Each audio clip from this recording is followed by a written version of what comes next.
Excellente soirée à toutes et à tous. Bienvenue dans cette nouvelle édition.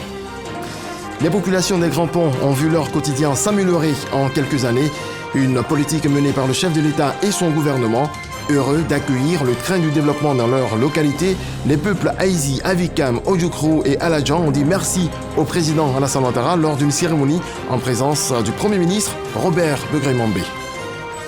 La première dame Dominique Ouattara, marraine du Forum des femmes et filles du Cavali, a alloué un fonds supplémentaire de 500 millions de francs CFA pour le financement des projets dans le cadre du Fonds d'appui aux femmes de Côte d'Ivoire FAFSI.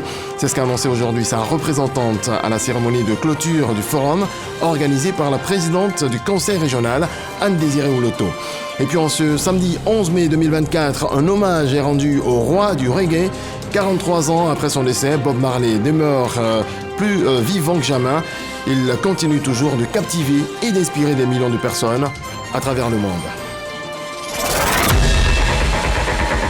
Bienvenue à vous tous. Le Premier ministre Robert Begré-Mambé était ce samedi à Dabou où les populations des Grands Ponts sont sorties en grand nombre pour rendre hommage au chef de l'État, Alassane Ouattara. Elle salue la politique de développement menée par le gouvernement depuis ces dernières années et qui a transformé leur quotidien. On voit cela avec Alexis Ouedraogo. Les danses Ojukro se sont fait entendre ce samedi à Dabou. Bienvenue également en tant que fils de Dabou. Avec elles, les populations des Grands Ponts sorties en grand nombre pour célébrer le développement. Grâce à Alassane Ouattara, aujourd'hui, nous ne misons même pas 5 francs et nous obtenons nos concours gratuitement. Les allocations familiales, la prime de transport, tout ça a pratiquement doublé notre salaire. Et nous disons merci au président et la région des Grands Ponts lui est vraiment reconnaissante. Si on veut prendre les marchandises de Abidjan à Dabou, ça nous facilite à cause de la voie. Pour ça, il est venu dire merci.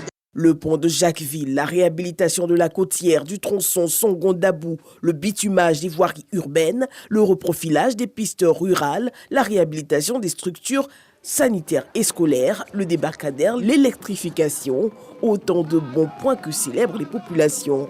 Vous voudriez bien transmettre à notre gratitude et notre infinie reconnaissance à son Excellence, le Président de la République, pour nous avoir ramené la sécurité des personnes et des biens sur l'ensemble du territoire national, la paix, la quiétude et la cohésion sociale.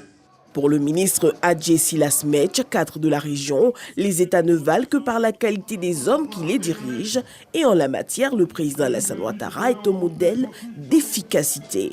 Loin d'être un champion de la pose des premières pierres, le président Alassane Ouattara est pour ainsi dire un poncif du pragmatisme, un modèle épuré du réalisme politique, un champion de toute catégorie du développement et des réalisations concrètes, visibles et palpables des infrastructures économiques pour le bonheur de ses compatriotes et le respect de l'image de son pays. Il travaille beaucoup parce qu'il n'a pas le temps de bavarder. Et ceux qui bavardent ne sauraient le distraire car il est concentré par le travail, il est crédible, respectueux, raffiné, élégantissime, respectable, respecté et travailleur. Plusieurs motions ont été portées par les cadres, les femmes et les jeunes pour soutenir la vision du chef de l'État Alassane Ouattara. Le Premier ministre Robert Begré-Mambé salue cette mobilisation des grands jours à Dabou. Comment imaginez-vous qu'on vous donne une si belle route de Yopougon jusqu'à Dabou et que Dabou reste comme ça? Dabou ne peut pas rester comme ça. Parce que Dabou va changer. Grand Laou va changer. Jacquesville va changer. Vous aurez des grands hôtels à Jacquesville, au bord de la mer, au bord de la lagune.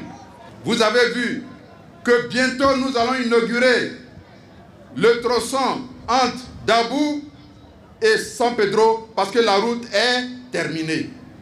Ça, c'est Alassane Ouattara. Il annonce des lendemains plus radieux pour la région et pour toute la Côte d'Ivoire qui travaille. L'avenir des Ivoiriens préoccupe le président Alassane. Nous ne sommes pas venus pour nous amuser. Pour ceux qui nous connaissent, on ne rigole pas avec le travail. Avec Alassane Ouattara, on ne s'amuse pas avec le travail. On ne s'amuse pas avec l'avenir des Ivoiriens. Diriger un pays, ce n'est pas s'amuser. Ce n'est pas bavarder. Si on a envie de bavarder, on reste chez soi au salon et puis on bavarde. Mais si on veut diriger un pays, on n'a pas de sommeil. Demain, les Ivoiriens seront étonnés. Ce pays va changer complètement. Vous serez fiers de votre pays. Les problèmes de santé, les problèmes de logement, les problèmes d'école, les problèmes d'emploi des jeunes. Demain, tout va changer. Avec Ado, tout est clair, tout est propre, tout est net. On n'a pas envie de s'amuser. Quand je reviendrai, quand il m'enverra vers vous, ce sera pour vous annoncer les dates auxquelles nous allons commencer les travaux pour aller dans les villages. Il l'a fait pour vos frères à temps. Il l'a fait proprement. Il fera la même chose pour vous, mais à condition que nous soyons unis, solidaires, courageux et que nous soyons derrière lui pour l'encourager à continuer ce beau travail qu'il a commencé pour la Côte d'Ivoire. Des pas de danse ont rythmé cette rencontre qui a été aussi meublée de dons des populations au chef de l'État et du chef de l'État aux populations. Et je vous invite à suivre à présent quelques réactions des cadres des Grands Ponts. Sentiment de satisfaction. Parce qu'aujourd'hui, les gens reconnaissent le travail d'un homme. Et vraiment, sans laudation, la Côte d'Ivoire franchit une étape. La Côte d'Ivoire est partie brusquement vers l'émergence. Et tous ceux qui sont venus à la CAN ont été vraiment émerveillés. Et donc, soutenons l'artisan de cette œuvre-là pour que nous puissions aller de l'avant et être comptés dans les pays qui comptent. La mobilisation a vraiment rempli toutes ses promesses. C'est ce que nous voulions. Et ça a été le cas. Et le président de la République mérite cela. Nous sommes très satisfaits de cette cérémonie que nos parents, que le peuple Adjoukrou a organisée, que toutes ces régions ont organisées pour rendre hommage à une seule personne, à un seul homme, son Excellence Alassane Ouattara, pour tous ses bienfaits à tous les Ivoiriens et particulièrement à la région des Grands Ponts. De l'actualité, les activités de la jeunesse libérale en Côte d'Ivoire se poursuivent. Ce vendredi 10 mai s'est tenu le 53e congrès des jeunes libéraux africains. Le RHDP, Parti libéral, a été représenté à ce congrès par le secrétaire exécutif. Ibrahim Cissé Bakongo a exhorté les jeunes libéraux à être des acteurs de développement. On voit cela avec Konaté Moussa. 53e congrès de la Fédération internationale de la jeunesse libérale. Les jeunes libéraux sont réunis à Abidjan pour un moment d'échange sur les valeurs du libéralisme et son apport dans le développement. Chers amis jeunes libéraux, c'est par l'engagement civique et politique que vous pourrez changer le monde. Imaginez les jeunes de tout le continent devant les leaders des partis politiques, faisant le plaidoyer d'une meilleure prise en compte des jeunesses, des jeunes dans les instances de décision. Ça parle et c'est impactant. Il y a des obstacles sur la route, mais nous ne devons jamais perdre notre vision grâce à laquelle nous allons forcément réussir. Les libéraux doivent toujours s'engager pour les valeurs humaines et la démocratie. Nous devons toujours avoir conscience de nos différences et s'engager pour ce que nous avons de commun. Partage d'expériences, participation active dans les activités politiques. Les jeunes libéraux bénéficient du soutien du RHDP, également parti libéral. Nous sommes profondément honorés qu'Abidjan ait été choisi comme capitale mondiale du libéralisme cette année. C'est un honneur qui résonne avec nos valeurs et notre histoire. Le libéralisme, dis-je, est le remède le plus efficace contre la misère et la pauvreté. Le RHDP est fier de vous voir œuvrer pour l'unité des libéraux et des démocrates de toutes les nations. En tant que jeune leader, l'avenir est dans vos mains. Vous êtes les bâtisseurs du monde que nous voulons.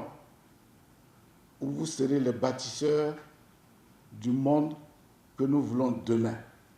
42 pays participent à ce congrès de la jeunesse libérale internationale.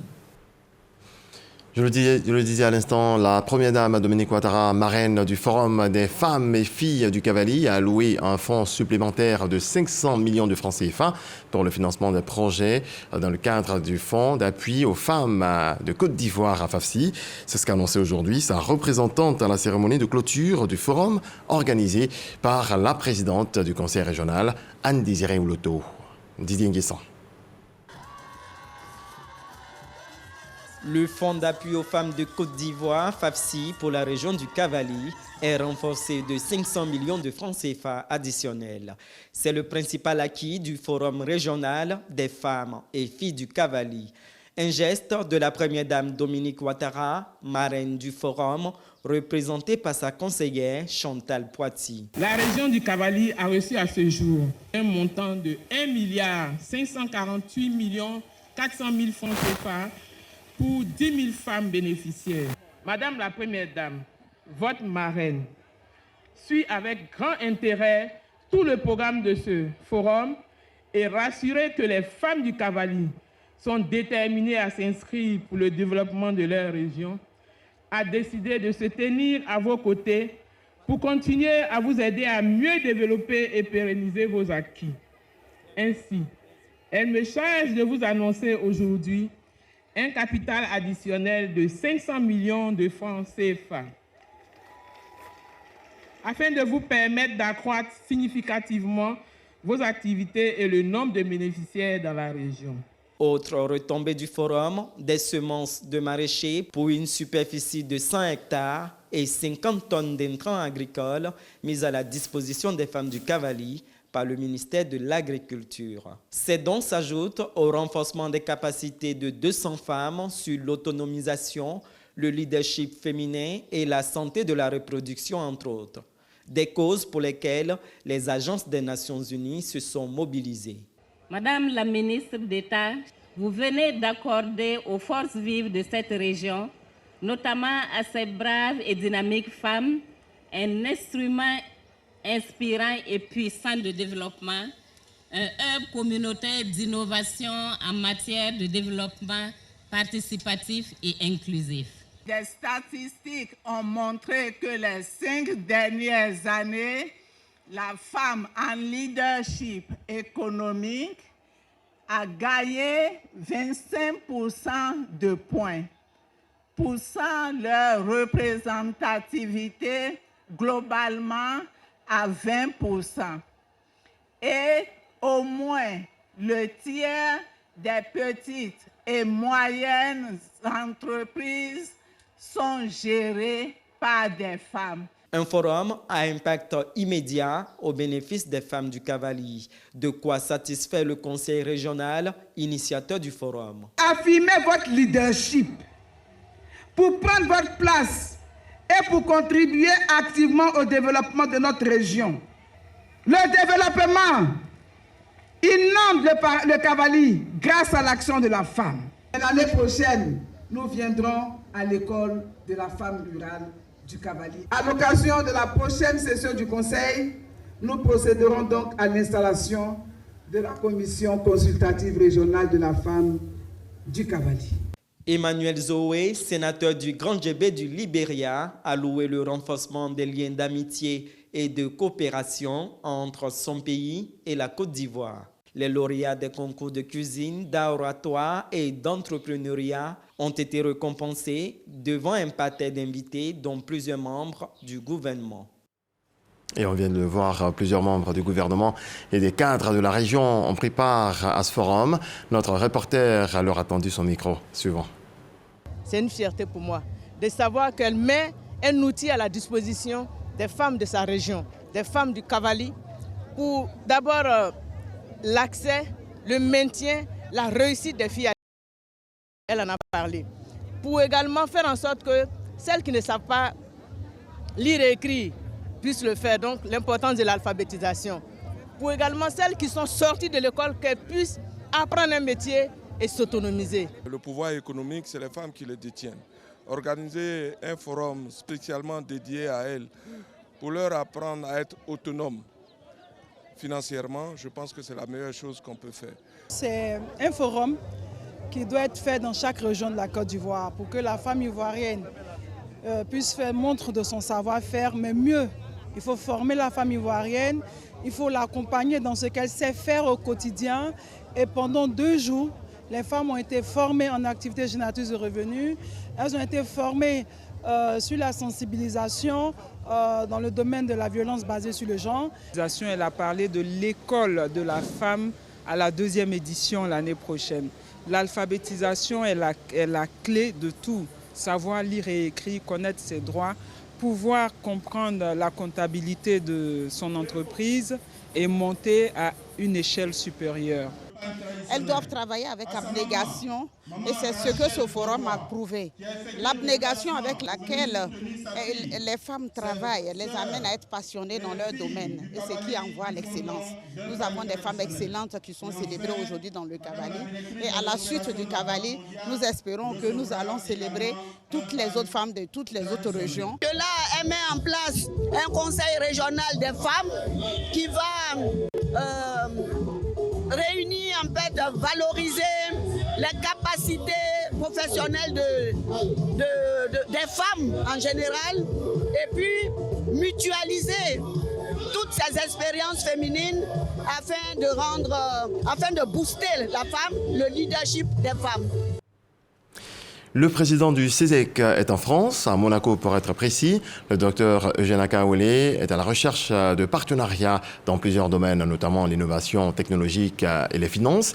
Il a échangé avec le directeur général de Monaco Economic Board, une association qui a un potentiel de 652 entreprises.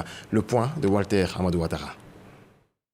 En 2025, une délégation d'entrepreneurs monégasques se rendra en Côte d'Ivoire afin de voir de plus près les opportunités d'investissement économique. Ils mettront en place des modèles d'affaires avec intérêt gagnant-gagnant. C'est l'un des résultats de la visite de travail du Dr Eugène Akaouélé, président du Conseil économique, social, environnemental et culturel CESEC. La bonne nouvelle est partagée par le premier responsable de Monaco Economic Board, une association de 652 entreprises en grande partie subventionnée par l'État de la Principauté. Alors le Monaco Economic Board, c'est une association d'entreprises, donc nous sommes à la fois une structure de secteur privé et en même temps bénéficiant d'une subvention d'État pour pouvoir développer l'économie monégasque. Nous avons comme mission à la fois d'attirer les investissements en Principauté de Monaco, de coordonner ce qui fait le soft power de la Principauté de Monaco, c'est-à-dire sport, spectacle,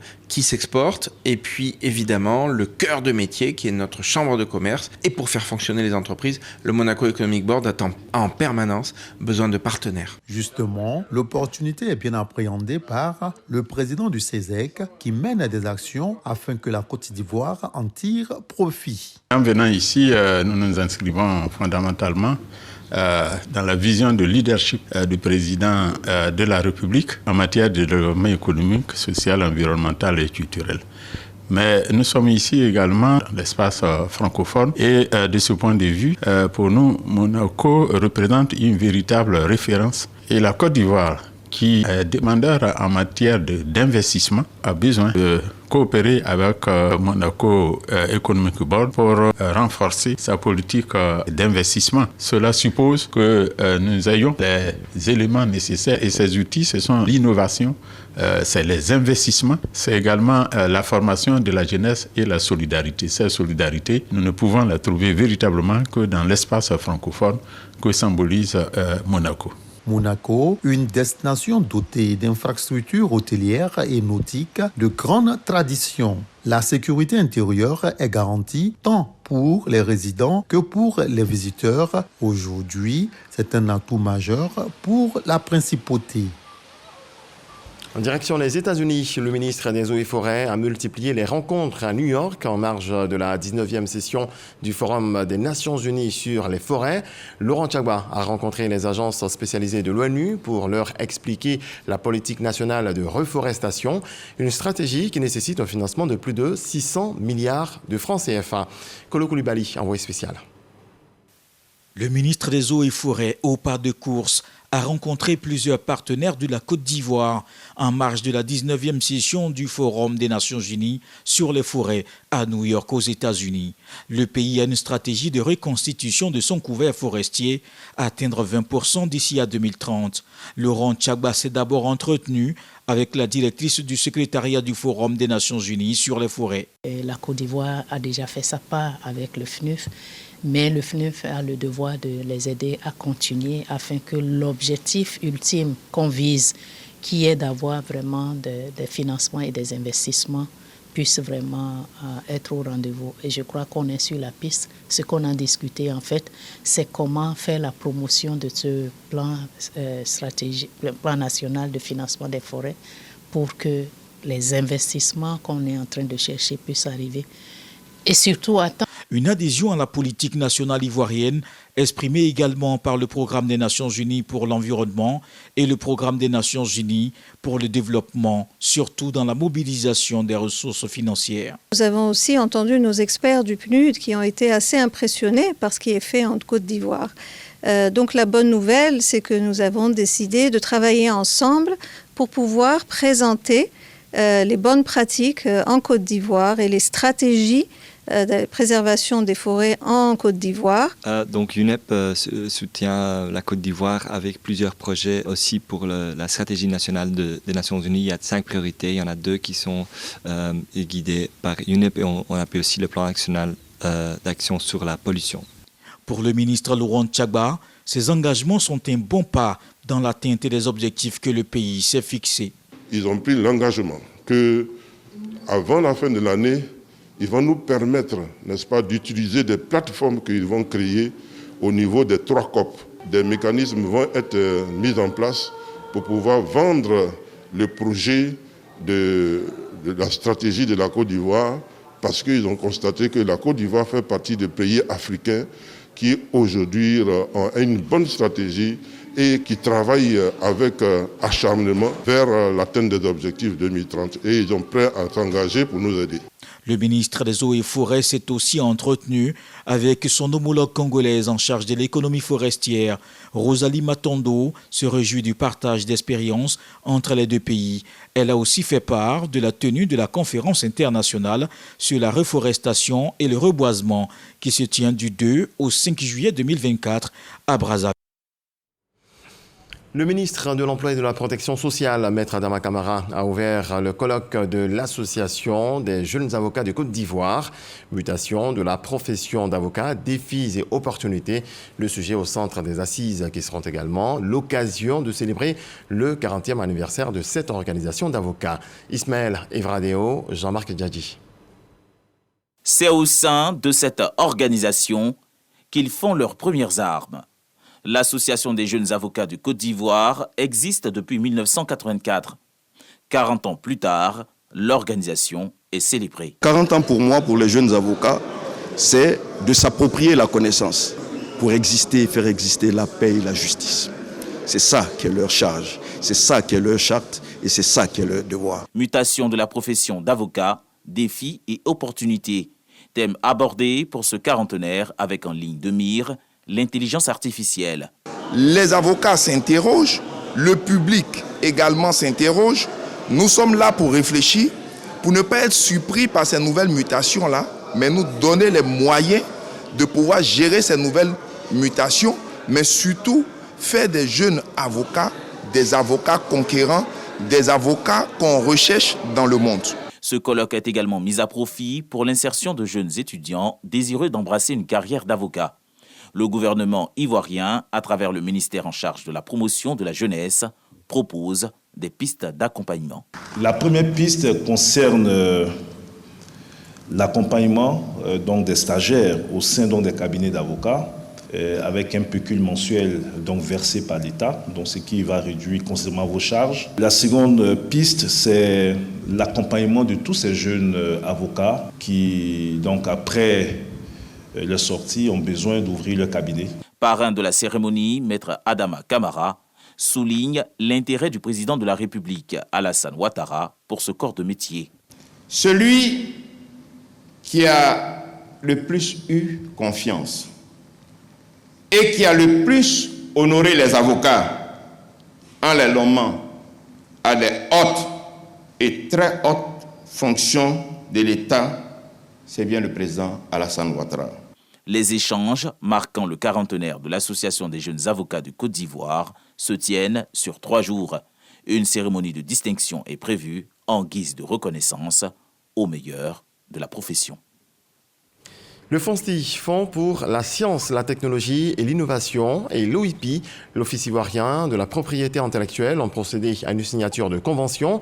Cet accord de partenariat vise à mettre à la disposition des enseignants-chercheurs et les chercheurs la documentation scientifique et les bases de données des innovations d'ordre mondial en vue de la facilitation des conditions de travail des chercheurs. Fred Oulaye, Sephora Zegui nous en parle. Une signature de convention, puis une poignée de main. Traduction de l'engagement de l'Office ivoirien de la propriété intellectuelle et le FONSTI, Fonds pour la science, la technologie et l'innovation. Cet accord, une bouffée d'oxygène pour les chercheurs bénéficiaires de financement du FONSTI. L'OAPI met désormais à leur disposition la documentation scientifique et des bases de données mondiales des innovations afin d'améliorer leurs recherches. L'OIPI va les accompagner désormais pour qu'au-delà de l'avancement en carrière qu'ils recherchent, que les innovations puissent être protégées pour permettre donc à ces chercheurs-là de tirer davantage de profit et au pays également d'en bénéficier. Ça, c'est un axe. Cette collaboration également va nous permettre de mettre à disposition des chercheurs cette base de données pour leur permettre d'affiner leurs recherches pour des résultats plus pertinents. Selon les chiffres de l'Organisation mondiale de la propriété intellectuelle en 2021, dans la région Afrique, la Côte d'Ivoire occupe la 11e place avec 26 brevets, contre 1804 pour l'Afrique du Sud, classée première. La fêtière de la recherche scientifique se réjouit de cette initiative. Nous saluons donc cette convention entre le FONSTI, qui finance les projets de recherche, et l'OIP, qui garantit que les chercheurs sont propriétaires de ces recherches, ce qui leur permet aux chercheurs de profiter des résultats de leurs recherches, de leurs inventions et de leurs innovations. Ce que nous voulons faire avec l'OIPI, c'est d'aider nos chercheurs à protéger leurs résultats de recherche et surtout à s'imprégner de la culture du brevet. Parce que c'est à travers les brevets que la recherche scientifique peut impacter réellement le développement économique et social de notre pays. C'est à travers les brevets qu'on peut créer de la richesse et des emplois dans notre pays. Le Fonds pour la science, la technique et l'innovation et l'Office ivoirien de la propriété intellectuelle entendent porter l'ambition pour promouvoir la culture de l'innovation et du brevet. Les deux organismes entendent également soutenir les inventeurs et les chercheurs à l'effet de stimuler la création d'entreprises dérivées des résultats de recherche. Le Congo-Brazzaville s'inspire du modèle ivoirien dans le cadre du financement de la formation professionnelle. Le ministre congolais de l'enseignement technique et professionnel et sa délégation ont été reçus pour l'occasion par le Fonds de développement de la formation professionnelle. Issa Tchonayeo. Le Congo-Brazzaville à l'Académie du FDFP, Fonds de développement de la formation professionnelle. La délégation est conduite par le ministre congolais de l'enseignement technique et professionnel. Elle est venue s'imprégner de l'expérience ivoirienne en matière de financement de la formation professionnelle continue et de l'apprentissage. Nous avons bien voulu passer ici pour s'enquérir de l'expérience du FFDP dans le domaine de la formation professionnelle pour voir ce qui marche ici et qui ne marche pas au Congo. Et peut-être aussi donner l'expérience congolaise à la Côte d'Ivoire. Au nom du comité de gestion, le secrétaire général, Dr Philippe Ndri, assure la disponibilité du Fonds de développement de la formation professionnelle. En l'espace de quelques semaines, deux républiques extrêmement importantes, la République de Djibouti, dont le ministre était accompagné par une forte délégation, et aujourd'hui, le ministre de l'enseignement technique et professionnel de la République du Congo. Nous sommes extrêmement fiers d'avoir été disponibles pour partager l'expérience du FDFP, pour échanger sur les dispositifs que nous avons mis en place ici pour accompagner le développement des compétences au sein des entreprises, au sein du milieu productif. En marge de cette visite de travail, le FDFP membre fondateur du réseau africain des institutions et fonds de formation professionnelle, a reçu les membres du bureau exécutif. Au menu des échanges, les préparatifs des prochaines assemblées générales et extraordinaires prévues du 22 au 24 mai prochain à Lomé, au Togo. En bref, une image, un pylône de 90 volts installé sur une ligne connectée au poste source d'Abobo s'est écrasé ce vendredi après avoir été touché par un engin. Pas de victimes humaines, mais quelques dommages matériels. Le plus inquiétant, c'est l'incidence sur la distribution du courant électrique, principalement dans le sud Comoé. Les agents de la compagnie ivoirienne d'électricité sont à la tâche pour rétablir le réseau le plus rapidement possible.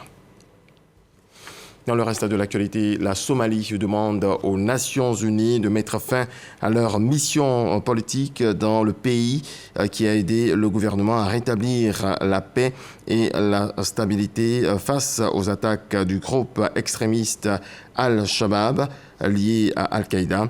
Dans une lettre adressée au Conseil de sécurité et au secrétaire général Antonio Guterres, le ministre somalien des Affaires étrangères, Ahmed Moualim, a déclaré que la décision faisait suite à un examen approfondi des priorités stratégiques. Le mandat actuel de la mission, connue sous le nom de MANUSOM, expire le 31 octobre prochain. Et puis, je le disais en titre, en ce samedi 11 mai 2024, un hommage est rendu au roi du reggae. 43 ans après son décès, Bob Marley demeure plus vivant que jamais. Il continue toujours de captiver et d'inspirer des millions de personnes à travers le monde. Chaque année, la commémoration de la mort du reggaeman revêt des atouts particuliers dans plusieurs pays. Sur les radios et les télévisions, des émissions entières lui sont consacrées et ses chansons sont diffusées à longueur de journée. Des spectacles sont également organisés pour honorer sa mémoire. C'est la fin de ce point de l'actualité. Merci à vous tous de votre attention. On termine donc en musique.